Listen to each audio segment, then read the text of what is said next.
We all know my grandma to be full of life, as a woman who enjoys dancing and music and socializing, but not too many know how this beautiful 80-year-old came to be. It all began in Kerrville, Texas on February 12, 1933, when Alfredo Reyes and Maria del Refugio gave birth to my grandma, a beautiful baby girl they named Evangelina Reyes. Her family lived in Kerrville until she was 5, when they moved to San Antonio and made a home on Teresa Street with her father, mother, and their 5 children, Ernestina, Juventino, my grandma, Alfred, and Adelina. The family was helped by my great-great-grandma, Urciela Lozano Reyes. And finally, my dad dumped my mother, so he needed Grandma to help raise us. Right. Grandma bought that house specially for us on Upson Street, and she took us in. But my grandma was instrumental in giving us a good foundation of being responsible and learning how to cook. I never learned how to sew, but the most important thing is learning how to cook and look after my children. Oh, yeah. It seemed like, of all the kids, I seemed to be closer to Grandma, and she seemed to be like Dad and me, very connected. And she confided in me a lot of stuff about her private life and stuff, about her suffering.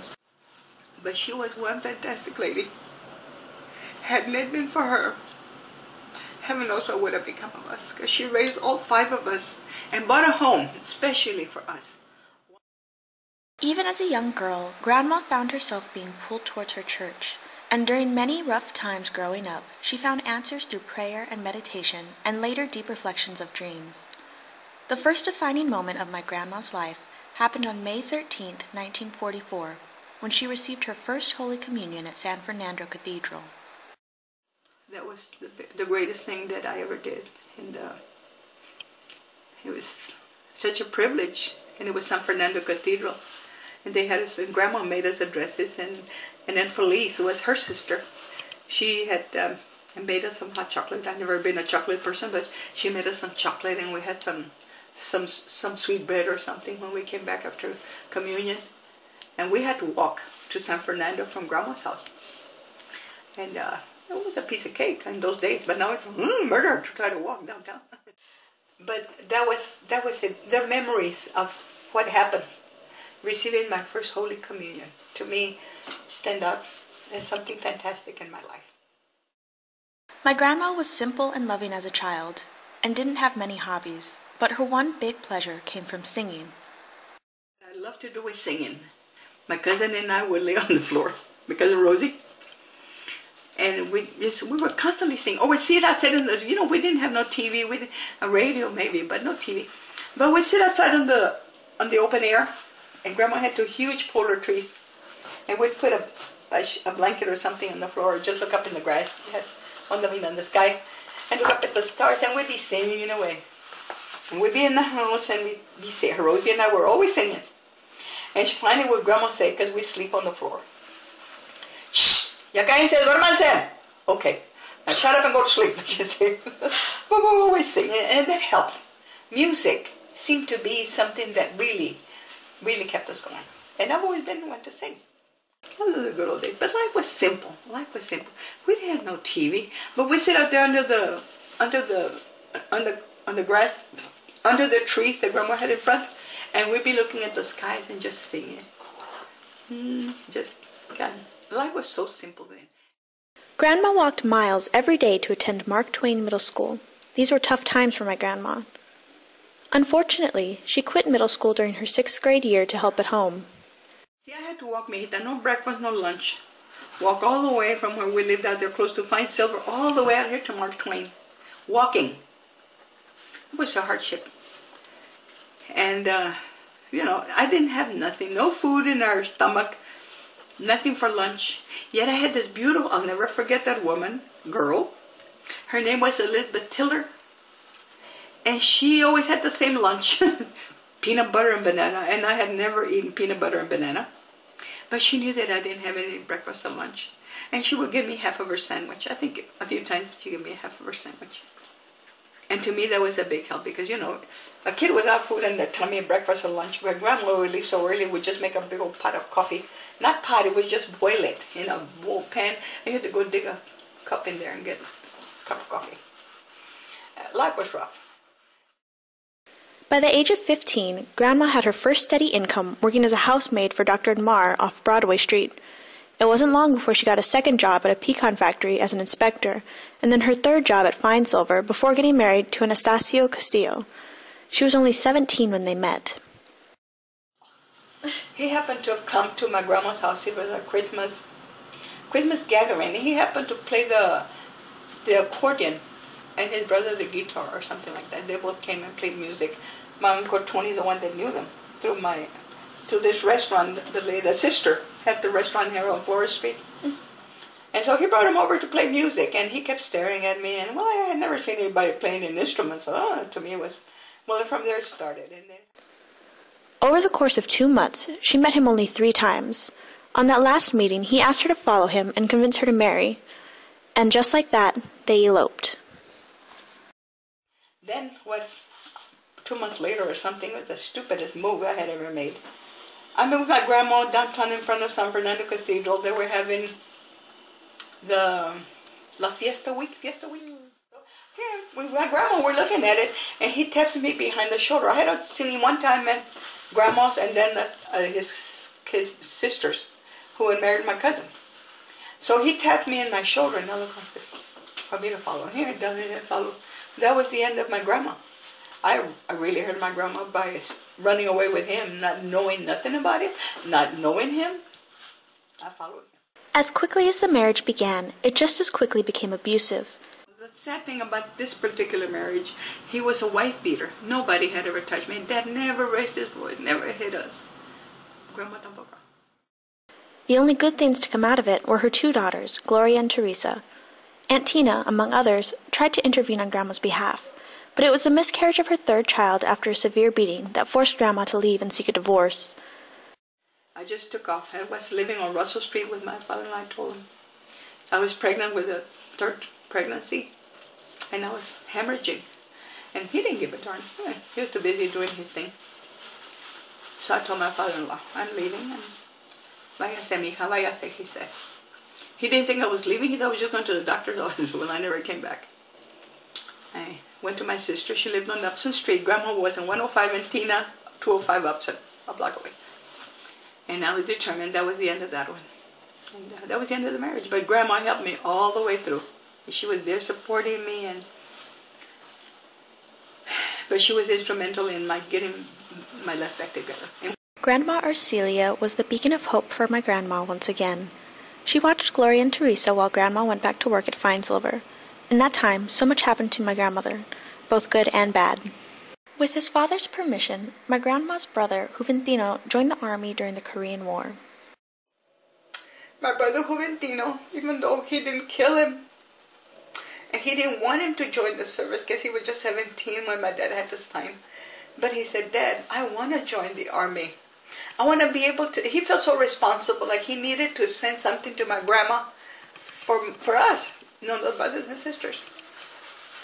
So my dad signed, he called it the death warrant. It wasn't a death warrant. He gave his consent for him to go join the army. Well, less than a year later, he gets killed in Korea. He was held prisoner and he was shot just before he turned 18. My grandma met my grandpa, Raymond Gamboa, in 1955 at St. Anthony's Daycare, where both left their kids. After numerous attempts to give her a ride, Grandma finally gave in to Grandpa's advances when she missed a bus. It wasn't long before she was dating this handsome man, the first date being at the drive-in movie to see From Here to Eternity. Because we met at the daycare. He had his 2 kids, Richard and Gloria, and I had Gloria and Teresa there. And he had his eye on me because I had a cute figure, and he just loved me. He fell in love with me, evidently. But he had a lot of women, but I happened to be the one he picked for a life mate, permanent. But we used to walk there. He used to follow me. You need a ride? No, thank you. But Sister already warned me. Watch him. Be careful. He's always waiting for you. He'd be right there waiting by the Rio record shop. And she warned me about him, that he was always looking out for me. And as soon as I would leave, he'd come pick up his kids so he could catch up with me. You want to ride? No, thank you. Until finally, one time he happened to have his niece with him. And he said, I have somebody with me. And right away I thought it was his wife. And I had missed the bus because Gloria had forgotten the sweater, so we had to come back again, and then went the bus. Do you need a ride? And he said, I have somebody with me. And I said, oh, good, his wife. It was his niece. Well, I accepted the ride because I missed the bus. That was the beginning. I said, would you care to go to driving tonight? Well, I guess so. That's when it began. But it was in the cards. It was meant to be. It was meant to be. Their civil marriage occurred in June 1963. After moving from one apartment to another, Grandma settled into her first home with Grandpa on Pyron Street. Grandma had many adventures with Grandpa Gamboa, one involving living abroad. She had to quit her job at Feinsilver to follow Grandpa and live in Germany, taking all 8 of their children, my Uncle Nick being the youngest at the time. Living in Germany was challenging, but they managed for 2 years. The family returned to Pyron Street, and Grandma took her final job at BAMC, cleaning areas of the hospital, including the newborn unit.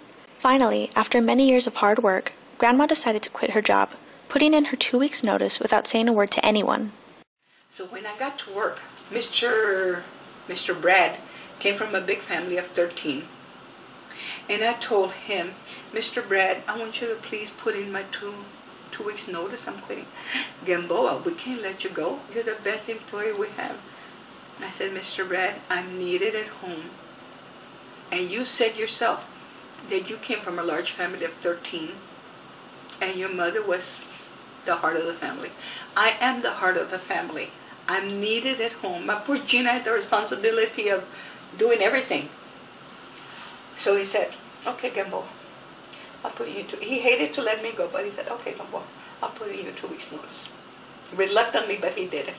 Well, I never told the old man I was leaving, but at work, how God works in strange ways.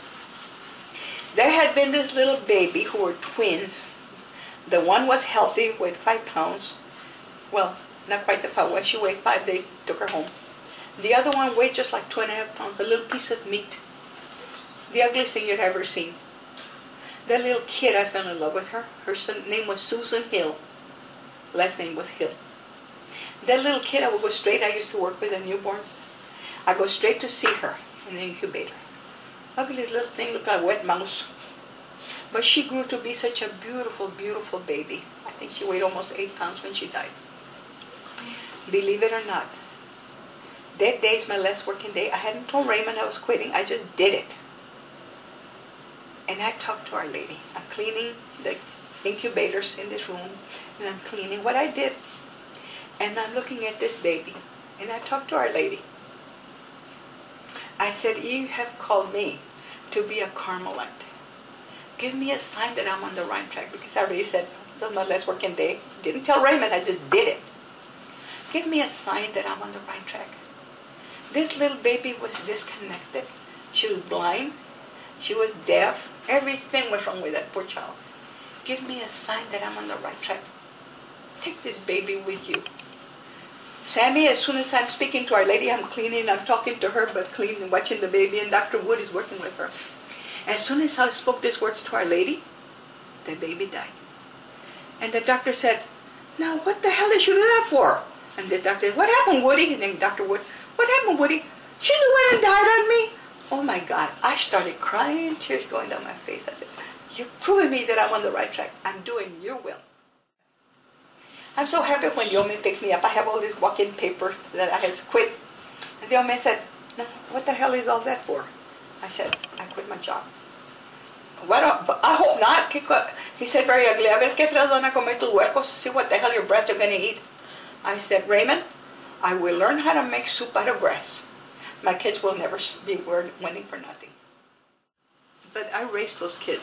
I'm the one that I will take credit for their upbringing. Because it was rough bringing up so many kids by myself. Ooh. But God gave me the strength to hang in there and do what I thought was right. And I did the best I could. Everything came out great. He had to retire shortly after that. And he told me, Reina, he called me to the room. Mira, we're living better off now than we were before when we were both working. God works in strange ways. If you go do His will. And yeah, so, but yeah, he's attitude changed, and everything seemed to be working toward us.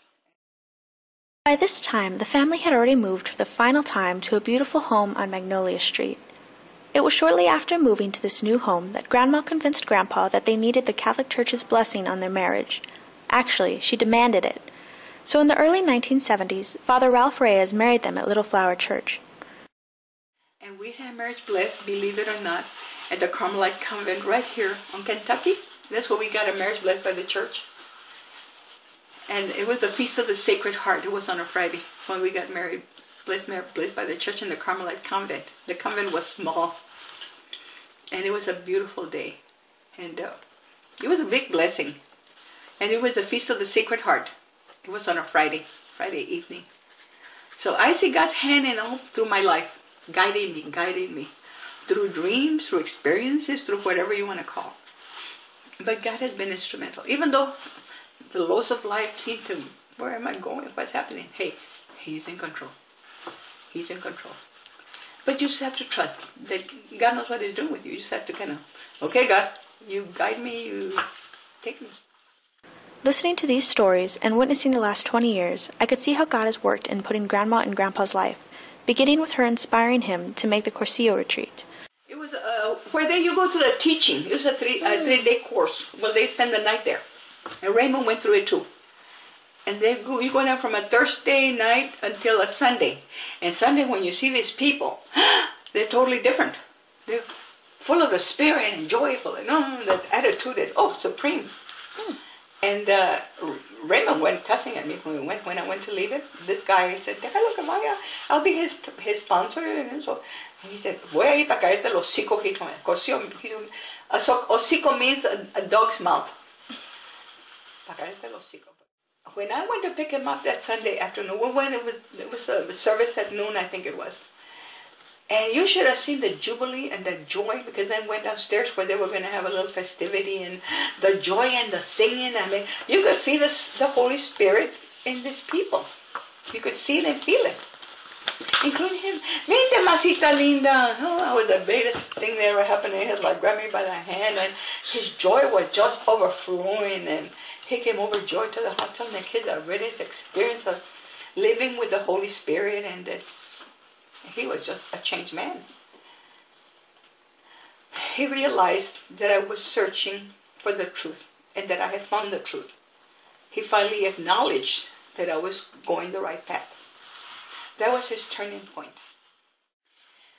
But it has been a marvelous experience, and Raymond recognized it, especially when he was admitted into the Carmelite order. You know, the Carmelite fathers. He never became a Carmelite, but he became part of them because they loved him. He was sacristan there for many years, 13 years. He helped at the altar. He was the one that would bring the priest, Father Christopher. He couldn't walk anymore. He would take him his coffee, his breakfast over there, and then he'd go and help at the altar. Then he'd go back to check on Father. So he really, really was a big plus there. But who took him there? Through me, he was there. And he gave me credit for it. I'm the one that helped him. But hey, God helped me through my ups and downs of life. Grandma has had many adventures with Grandpa. I hear about traditional family Christmas Eve celebrations on Magnolia Street, fun-filled trips to Canyon Lake for Easter, and especially Grandma's famous Sunday soup lunches. Grandma has taken exciting trips to Alaska, California, Mexico, New York, and she even got to go to Rome alone with her Carmelites. But from my view, I think Grandpa Gamboa's diagnosis of pulmonary fibrosis and the struggle that followed were the most revealing. Sadly, on August 27, 2012, Grandma was forced to say her final goodbyes to Grandpa. I had never loved anybody the way I loved him. He was the only man I ever loved. In interviewing my grandma for this story, I heard many ups and downs, many unbelievable hardships and triumphs, and I can only look on with greater love and admiration for this beautiful woman, one that I am proud to call my grandma.